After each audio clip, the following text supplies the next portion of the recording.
Scotland, a country rich in history and culture, glorious cities, roaming countrysides running as far as the eye can see, and mountains aplenty. Wherever you go in Scotland, you'll find out something new about its past. Castles galore and buildings from the 1800s create the historic atmosphere that Scotland is known for. However, Scotland's history is not all sunshine. Beneath the surface, Scotland has a dark and gory underbelly. We will be looking into those historical times and retelling the stories of well-known figures, including infamous killers Burke and Hare and cannibal leader Sonny Bean. Welcome to Alba Dorcha.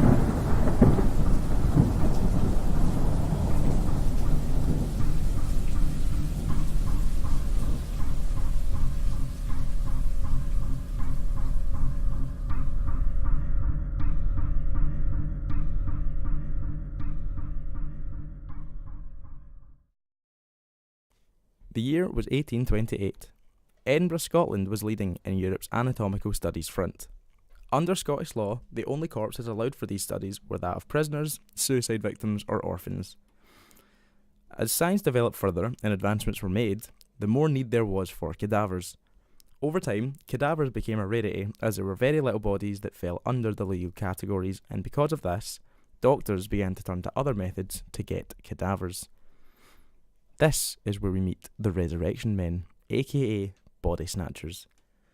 We'll be looking at a devilish duo who had a knack for selling corpses, Mr. William Burke and William Hayre. Their introduction into the world of medical science began when a tenant of Hare died in his lodgings. What the bloody hell happened here? She's dead. I opened the door and there she was. Bitch still owed me £4 in rent. Who cares how much she owed you? There's a dead body on the floor. What are we going to do about it? I have an idea. It's not pleasant. It's not caring. And it sure as hell isn't legal. But What in God's earth are you planning on doing? why don't we take it to the university? They always say they're short on bodies. So why don't we sell them this one? Fine. Just so we can get rid of this thing.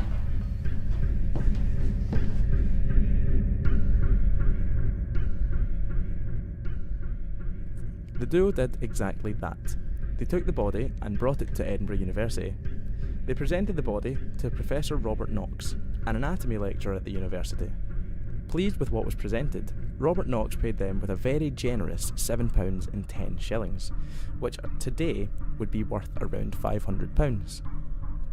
This taste of easy money became overwhelming for Burke and Hayre, corrupting their minds. This was the beginning and build to Burke and Hayre becoming two of the most well-known British serial killers. Their next victim was another of Hare's tenants named Joseph. Having fallen ill for a while, Burke and Hayre, impatiently waiting for death to take its toll, decided to take matters into their own hands. They suffocated Joseph as it left no visible marks or wounds on the body, keeping it in almost pristine condition to be sold to Professor Robert Knox.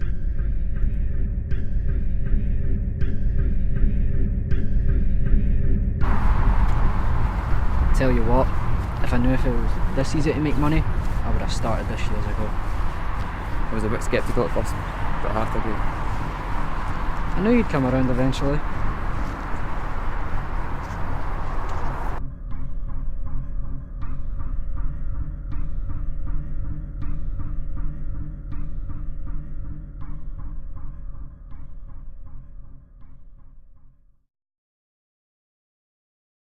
Over time, the pair racked up at least 16 recorded kills. Some of these kills included prostitute Janet Brown, Anne McDougall, who was a relative of Burke's mistress, and a deformed children's entertainer who went by the name Daft Jamie. This is around the time that cracks began to show in Burke and Hare's relationship. Burke and his mistress began to suspect that Hare and his wife were cutting them out, giving bodies to Knox without Burke's knowledge and pocketing all the cash. Burke, suspecting his partner of deceiving him, decided to take matters into his own hand and did exactly that. Burke and Helen began to take recently killed lodgers to Robert Knox and took all the profits. Time eventually came to an end for the pair, and it happened after the altercation with their final victim, Marjorie Campbell Docherty. She was lodging with Hare at the same time as another couple, the Greys. Burke and Hare warned them to not snoop in Marjorie's room, causing them to become suspicious. Hare claimed that she was kicked out for being flirtatious with the other guests. Sneaking into her room, they discovered the body of Marjorie. Helen, fearing that they were done for, offered the Greys a £10 a week bribe to buy their silence. They refused and instead reported them all to the police. I know what you did to that poor woman. How could you do this? It isn't what... Shit. Can we not work something out? I'll give you £10 a week. Please just don't say anything. I beg you. I don't want your money. You killed this poor woman and you just think you can buy my silence? You psychopaths will get exactly what's coming to you. I'm going to the police. She can't do it.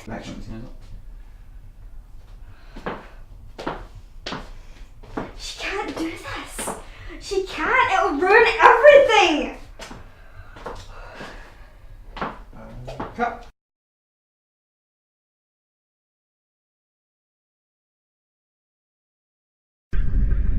The Greys reported the four to the police. Their trial began on Christmas Eve 1828. Over time, the judge ruled that under Scottish law, Helen was not guilty, and so was set free and disassociated with the crimes. She and Margaret fled to Edinburgh, and this was the last time that either woman was heard from. As for Burke and Hayre, the judge deemed Burke guilty of the murders and was sentenced to death. On the 28th of January 1829, William Burke was hanged in front of a crowd of 25,000 people.